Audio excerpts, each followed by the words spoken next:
Chapter 8. Yours till Niagara Falls. Miss Ivanovich didn't get lost again. She herded us down the steps and through the hall, the fastest way to the gym, plucking people out of doorways and scooting them away from the water fountains. I stopped and looked in the gym this morning on the way to music, Nick told me, pushing his trot to a gallop. The third graders were parachuting. I know, I said, matching his steps. I saw them too. That's why were both in a hurry. There was a chance Miss Lucid had kept the parachute out for us too. The little kids mostly just lifted it and ran under, but we got to play ball games with the parachute, puffing it up huge, trying to flip the ball on top off to the other kid's side. The parachute was the very best thing about gym. But even before we got to the gym, we stopped jogging, all of us. Our ears twitched. Today wasn't going to be the best. It was going to be the worst. This sub brought us rotten luck, somebody behind us said. Worse luck than stepping on a stinkfish. From the gym we heard music. Not just any music, but a hunting we will go. Folk dancing music. The pits. That meant we were going to have to skip across the gym and circle around this little square on the floor to catch a fox and put him in a box, and then we'll let him go. Then after that record, Miss Lucid would put on another one that meant holding hands. Sooner or later you have to hold hands to folk dance.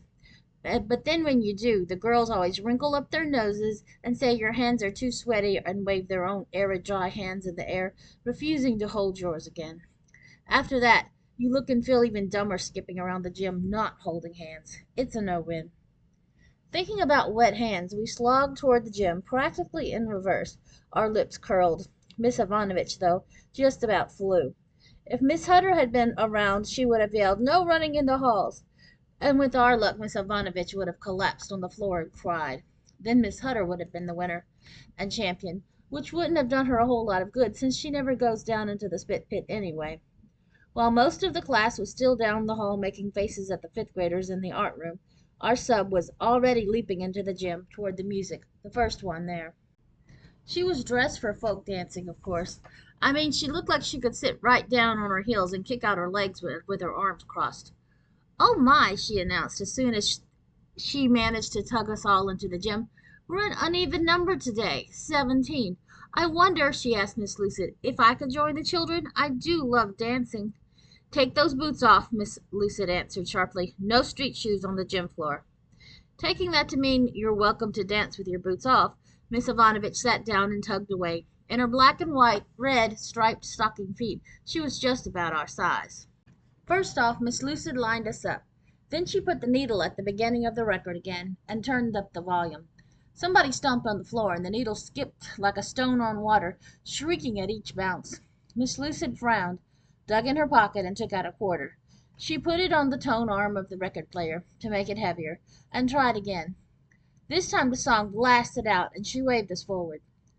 As we dragged our feet through catching the fox and putting him in a box, it made us mad to watch Svetlana I've Got an Itch skipping along. Even if you actually liked folk dancing, you weren't supposed to show it. But raising her knees high and tilting her head like the people on the record jacket, she didn't even notice our shuffling. Her eyes shone with happiness as she hummed along. Her bracelets clicked and her earrings swung to the beat. The idea of dancing the Virginia reel seemed to please her even more. And who do you suppose she chose to be her partner? No contest. Good old trustworthy Hobie, dear. Everybody scrunched up their shoulders, bent over, and laughed behind their hands when she clapped and said, "I'll take Hobie." If I had been Molly, I would have moaned, "Ooh, sick, cootie shot," and refused to dance with her, holding my hands behind my back. I couldn't do that, but my face was red all the way under my hair, making my scalp prickle, and it was all I could do to keep from running away. In the Virginia reel, you meet in the middle between these two lines of people and swing somebody around by the elbow. There are two ways to swing. Either you barely touch the other person like they have chicken pox and you don't want to catch it, or you whirl the other person around like you're trying to orbit them around the moon. RX was the first one up, and he did okay with the first three, treating them kind of germy. But when he got to Jenny, he tried the orbit trick. Swinging her totally hard, he lost his grip and let her go spinning like a top as she slid off his elbow. She careened through the couples and flew head first into an amazed Miss Ivanovich, who doubled up and skidded off backward on her bottom across the waxed gym floor. The blue origami bird blew out of her hair and hid in a safe spot on the sidelines. Ginny yowled. Miss Ivanovich, the breath knocked out of her by Ginny's head, sat on the floor heaving for air. She'd caught the fall partly with her elbow, which was skinned and already starting to get red. Ginny, who was flattened too, buried her head in her arms and sobbed. She didn't look skinned. "No fair," Molly said under her breath to RX. "Violence is no fair." She edged around in front of Miss Ivanovich to see if she was crying. The two of them stared at each other. We all gathered around. "Are you hurt?" I asked, watching the blood rise to the surface of her skinned elbow. She sucked in a load of air. "I haven't had a skinned anything since I learned to ride a bike," she said, taking another breath. "Makes me feel young again." Miss Lucid helped her up and told her to go down to the nurse to get a bandage. Then she looked at us all over in disgust before focusing on RX. "RX Shay," she said, practically leveling him with her voice, "you sit by that wall and still as a stone and remember that you are not and never will be the Hulk. Nor should you wish to be. People are not meant for hurling. What's more," at the door Miss Ivanovich cleared her throat and said, "Oh, I'm sure he didn't mean—" Miss Lucid continued on as though our sub wasn't there, which didn't seem polite to me. "What's more, RX, tomorrow we're going to parachute, and you are going to sit that one out too. As will any of the rest of you," she scanned the class, "who feel like pulling cute little tricks." She stalked toward the record player. "If you want to parachute tomorrow, then be on your best behavior today." Listening to the threats of a real teacher, Miss Ivanovich's eyes got big, and I wondered if she was picturing us all but poor RX jumping off the roof of the school into thick drifts of snow, little white parachutes over our heads. No matter what she thought parachuting was, I guess she was sorry she couldn't promise it to us to make us behave. Subs don't have anything to promise. They're not going to be around long enough to deliver. She picked up her boots and started, stocking-footed, down the hall. Maybe she just wished, as she walked toward the nurse's office with a bleeding elbow, that she'd stuck to kindergarten with his cute kids with big eyes who sat on her lap and sucked their thumbs. I guess she hadn't come across those little kids who scream for their mothers and bite and wet their pants like Toby, Nick's little brother. He's only 4, but his mother's afraid he's going to flunk nursery school. 25 Tobys in one room. I couldn't even think about it. We do-si-doed and bowed our way through the rest of the period until a smiling and still shoeless Miss Ivanovich appeared at the gym door to pick us up and take us home. "I'm sorry if I hurt you," RX said, running up to her in the hall. Nobody had even told him to say it. She murmured something to him I couldn't hear. Before long he dropped back to walk with me and whispered, "I did something I wish I hadn't." "You didn't hit the sub with Jenny on purpose, did you?" I asked him. I couldn't imagine his aim was that good. "No," he said, "that's not it. I think Jenny's hands were all sweaty, or, you know."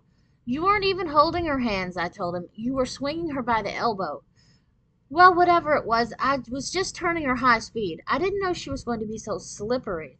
What I did, though, that I'm sorry about, isn't that. I mean, I'm sorry about that, too, but—" He turned around to make sure nobody was listening.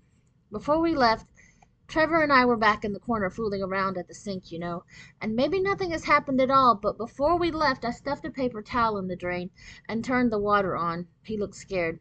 "It's been on all through gym." "You're kidding." "I'm not either. I thought it would be funny to come back to Niagara Falls. Now I'm afraid to go back. I thought maybe she'd see it and cry, and we could stop this dumb game. I hate it." "Me too," I told him. I'm glad somebody else had said it first. "Trevor had found these 2 balloons in his pocket," RX explained, "and during math, we went back to the sink to make water balloons out of them." As we walked, I could imagine the waves washing across the floor of our room, down the steps in a waterfall, and out the door to the playground. So after we'd filled those 2 fat water balloons, I just decided, I don't know, just to let the faucet run. He grabbed the sleeve of my red splotched t-shirt. "What can I do?" He stopped, scared, and started to turn back. "If I go straight to the office and say I have the flu, they'll believe me. Everybody has it." He put his hand to his forehead to see if maybe he had a fever. "That's a dumb idea," I said, pulling him along. "It won't stop the water." "Yeah, but listen, I practically break her arm in gym, and now what if she finds out I'm—" "Somebody's got to stop it," I said, starting to run, picturing Miss Ivanovich opening the classroom door and being swept away in high tide. We took the steps by twos, but Miss Ivanovich had made it there before us. Rushing into the room, we saw her fling herself at the faucet to stop the flow. Just as she turned off the water, one of the balloons floated lazily over the edge of the sink and burst splat into the lake that used to be our floor. "I should have made boats instead of planes," Marshall said, shaking his head and leaning against the bulletin board for support. She turned. "Your English is improving remarkably," she told him. "Tell me, how do you say 'where are the paper towels' in Japanese?" He just stared at her, not sure how to answer. She took a deep breath and eyed us all. "This is too much, you know. This is really too much. You are awful, undisciplined, downright vicious brats. And you," she said, looking straight at me, "you came running in here like you knew it was happening. I just can't believe it." There was maybe a half inch of water underfoot. She sloshed through it to the desk and picked up Mr. Starr's seating chart. "I'm on my way to the office," she said, waving it in the air, "and I'm going to explain to Miss Hutter, who must certainly know without my telling her, that you are impossible children. You are absolutely out of control." She banged her fist on the desk so hard you could tell it hurt. "Oh, no, we're not," Molly said from where the girls had gathered away from the deep part. "We're not out of control at all. You are." Nobody said things like that to a teacher and got away with it, ever. The room was quiet except for the sound of water squishing. I wanted to say something like, "Don't be mad at us, please," or maybe even, "I'm sorry," but I didn't. Molly kept looking at Miss Ivanovich's eyes. I hoped she wasn't going to cry, but it looked possible. "If you go to the office and tell them you can't control us," Molly went on, "they won't let you come back here to sub again." Suddenly I felt like I was going to cry. "I don't know that I want to come back," Miss Ivanovich told her, her voice getting steadier. "Maybe I'll go someplace where the boys and girls are nicer." "Kids are kids," Molly said, shrugging. She waded over to the pencil sharpener for the 53rd time. We listened to the steady grinding as we watched Miss Ivanovich slowly move toward the door. Her soggy red and black stockings would leave wet footprints all the way down to the office. "And I don't want to hear another peep out of you," she said, slamming the door behind her. There was a long silence, and then a few kids started doing the old peep, peep, peep like baby chicks routine, but it wasn't funny this time. Marshall opened the supply cabinet door and took out handfuls of the paper towels Miss Ivanovich had asked him about, and tossed them to people around the room. "Try sweeping some of the water into the waste basket with them," he said. "We can squeeze the towels out into the sink. It's not stopped up any more." Nick got down on the floor with his bundle, but they soaked through so fast it looked hopeless, so he stood up again. "What idiot was it who did this dumb, stupid thing, anyway?" he asked, looking at Molly and Lisa like he knew who. "Not me," Molly answered, sweet as jelly beans. "None of us did it." All the girls shook their heads.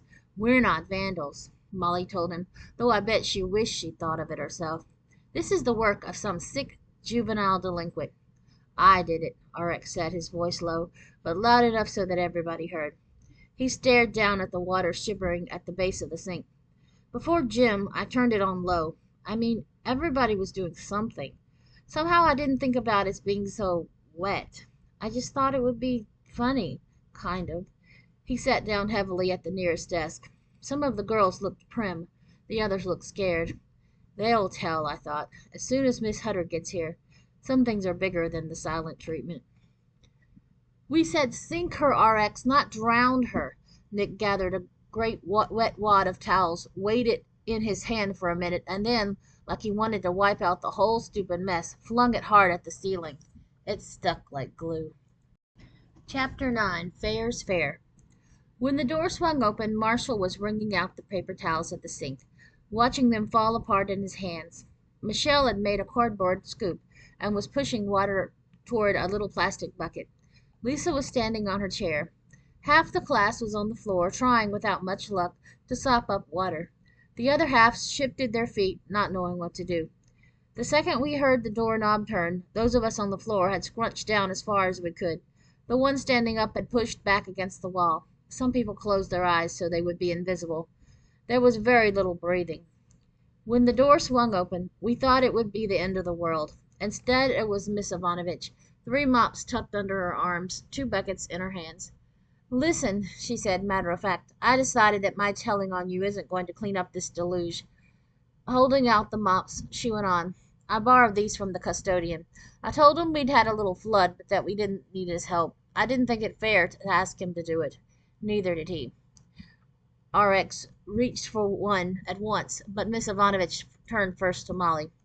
"Here's one for you, Molly," she said, looking straight at her. I guess she must have thought it was Molly's flood, which wasn't fair, of course, because it wasn't. Molly shook her head and motioned to Lisa up on the chair. "That's Molly," she said. "You must have forgotten." Lisa's lip quivered. "But I'm like," she whispered, "not." Miss Ivanovich and Lisa both searched the class, waiting to see if somebody would tell, but Molly stood up so straight and looked so sure of herself that nobody did. Giving Molly one last pleading look, Lisa jumped down from the chair and took the mop in two fingers like it might at any time turn into a hissing rattlesnake. She stood there with it, pouting. "Move," Miss Ivanovich ordered, and Lisa moved. I didn't feel sorry for her either. She's the one who wanted to change names and make people promise not to tell. "Please let me," RX said, grabbing a mop and attacking the water under the sink, like he planned to soak it up in 2 seconds. He looked guilty as anything, but I guess he couldn't force himself to say it. Aretha reached for the last mop, and that made me sure she was the girl who hadn't thrown a snowball.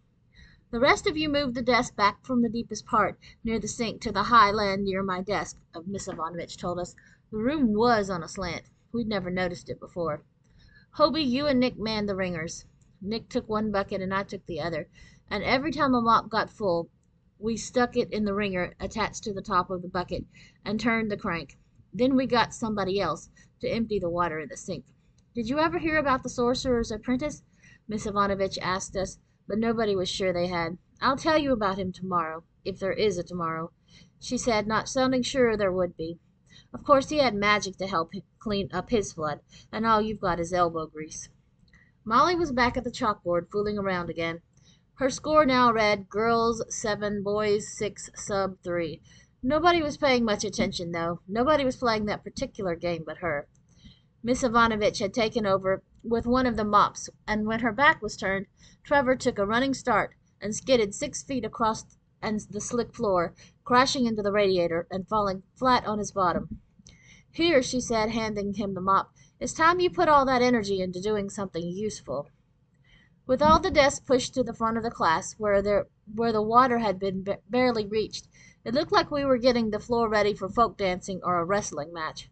At least it didn't any more look like we were clearing the lanes for a swim meet. Some of the classrooms have rugs. It's a good thing ours doesn't. If we'd hung it out the window to dry, it would have frozen to the brick, but it wouldn't have turned white overnight. The snow had stopped falling, and we could see big patches of blue sky. Kids whose notebooks were wet stood around by the radiator, arranging them open so the pages would dry. Trevor, Lisa, and Miss Ivanovich were still mopping. Rolf and Marshall were ringing. Some kids were sitting on top of desks, watching. And that's the way we were when the door banged open and Molly's grandmother came in, carrying a grocery bag over her raccoon-draped arm. This time she was wearing a hat that matched her coat. "Hello, hello," she boomed. "Or as they say in China, ni hao, ni hao." Her eyes searched the room for a teacher, a tall person in charge. When she spotted Miss Ivanovich mopping away in her striped stocking feet like Cinderella on a bad day, she asked, almost speechless, "Pardon me, are you—" "I am," our sub said. "Miss Ivanovich. We have had a mishap which we are correcting." She shifted the mop to her left hand and held out her right. Mrs. Bosco shifted the grocery bag to her left arm, and they shook hands. "I," she said grandly, "am Lucinda Bosco, Molly's grandmother," and she gestured to the front of the room where Molly stood just behind Mr. Starr's desk. "The snowplows have cleared the streets, and it's a winter wonderland out there. I've brought a little treat in for the class, fortune cookies and Hawaiian punch. Being here yesterday was such a treat for me." Miss Ivanovich looked blank. She didn't know about yesterday. A sub was just today.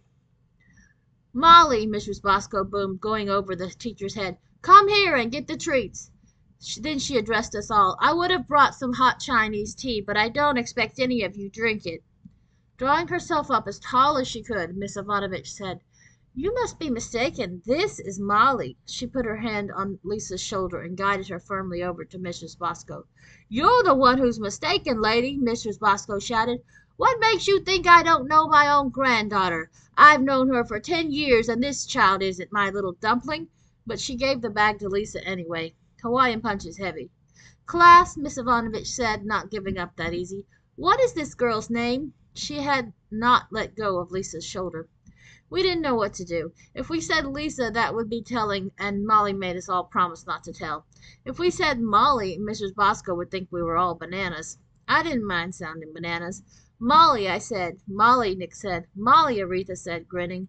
Molly, Lisa said, and she started giggling like crazy. Mrs. Bosco pulled her hat down tightly on her head to make that, at least, secure. Well, she said, I don't know what's going on here, but I don't like it. Turning on her heel, she stormed out of the room and slammed the door behind her. Lisa was doubled over with giggles. You want to use the mop, Lisa? She asked, holding it out to Molly. Everybody was laughing by now. We knew Mrs. Bosco might be headed down to tell Miss Hutter, but we still couldn't stop. Everybody laughed but Molly, who stood in front of the room with her teeth clenched in anger. Even Miss Ivanovich was smiling. If Molly was still keeping point, Sub would have one added to it. Mrs. Bosco swung open the door again and addressed us. I don't see what's funny. I don't see what's funny at all. This looks like a disaster to me, a disaster pure and simple. I can't imagine what's happening in this room. Yesterday was so beautiful. Yesterday, she told Miss Ivanovich sternly, was an educational experience. I heard a beautiful, well-ordered report on China in this classroom. It was absolutely comprehensive, with excellent visual aids. The children told about Confucius's beautiful, beautiful philosophy. Do not do to others what you would not have them do to you. Miss Ivanovich blinked at us in wonder. Do not do to others? She asked, shaking her head and starting to laugh. These children? They are marvelous boys and girls, Miss Molly's grandmother went on, shocked again about the sub. I don't know what they have done to deserve such a curious substitute teacher. She looked around the room.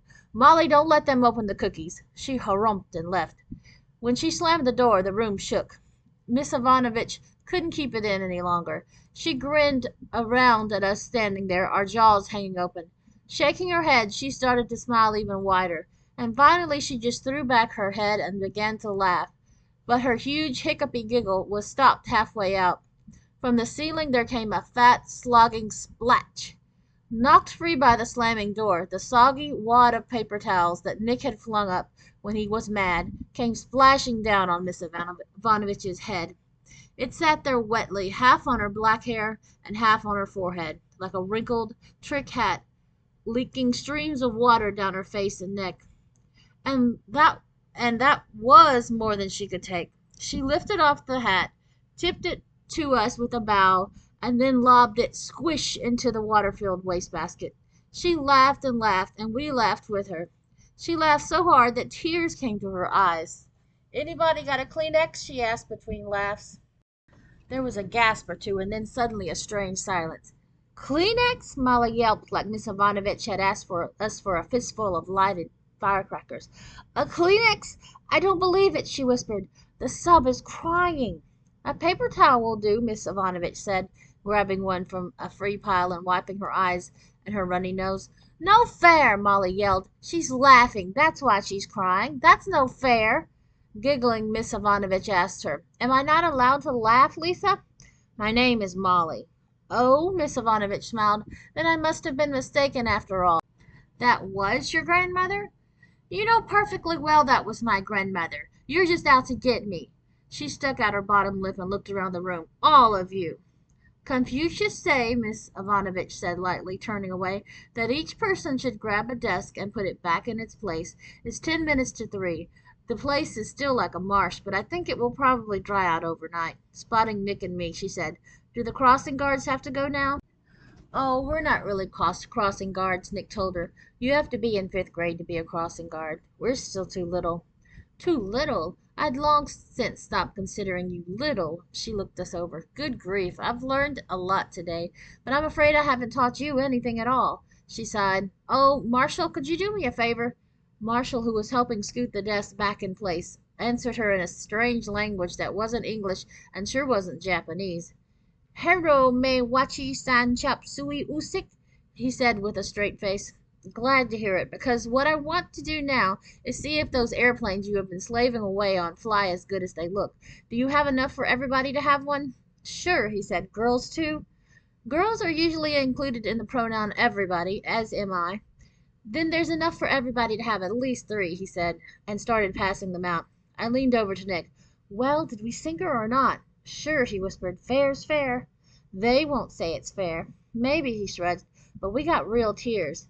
You can still see the rivers on her face. The spit pit belongs to the girls for the rest of the year. We won fair and square. We all gathered at the far end of the room near the chalkboard and Mr. Starr's desk so we could make our planes fly the longest distance. Marshall threw the first one, and it whipped up to the ceiling and then took a dive, cracking up at once. He started explaining to us what had been the matter, something technical about balance, but nobody was listening.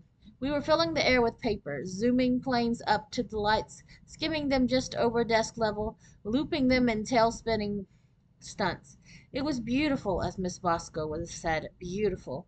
But it was Miss Hunter who opened the door.